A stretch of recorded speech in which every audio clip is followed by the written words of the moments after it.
Let me tell you, if you've ever lived in one of those neighborhoods where drama brews faster than your morning coffee, you already know Maplewood Estates isn't really about quiet streets and friendly waves. Nah, in places like this, power isn't about who's on the city council or who's got the fanciest mailbox.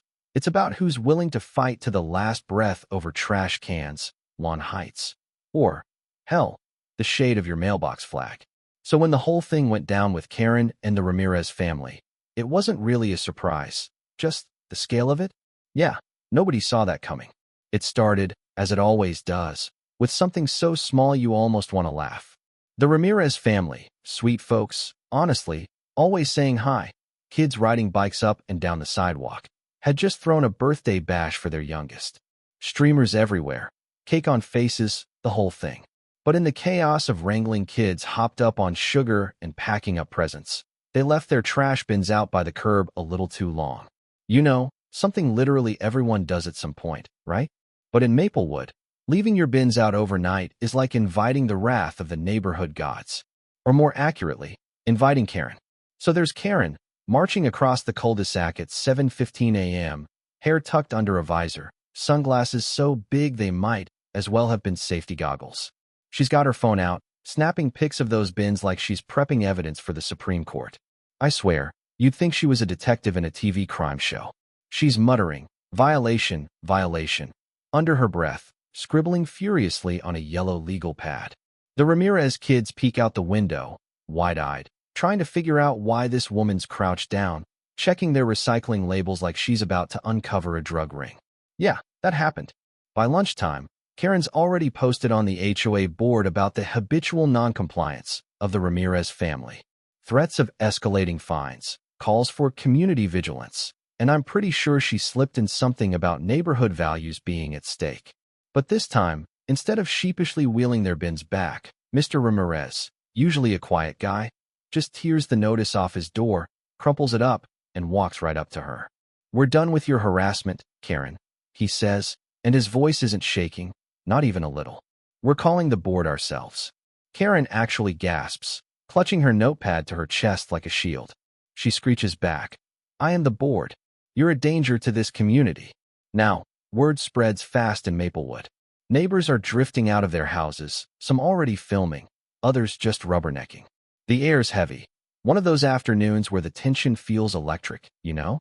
Kids are clutching their bikes, dogs barking, and for a second you'd think a celebrity was moving in. But nope, just Karen losing her grip.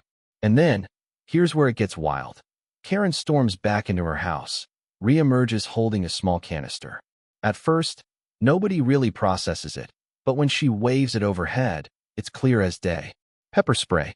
She's brandishing it like some twisted badge of honor, yelling, "If the HOA rules won't be respected, I will enforce them myself." Yeah, I kid you not. People start shouting at her to put it down, others back away, pulling their kids inside.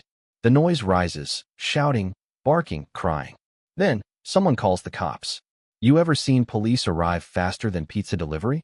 2 patrol cars squeal up, officers step out with their hands raised, doing that calm, reassuring voice thing.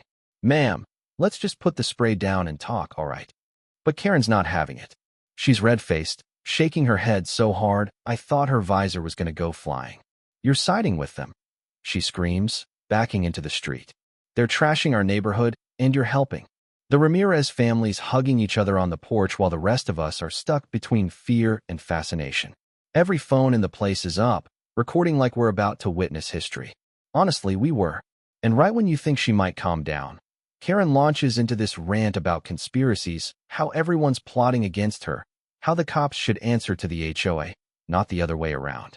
It's nuts. The officers are talking her down, or trying to, but she's past that point.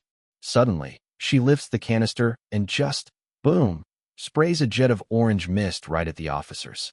Sharp, angry hiss, and both cops stagger back, hands to their faces, choking and stumbling. Pandemonium.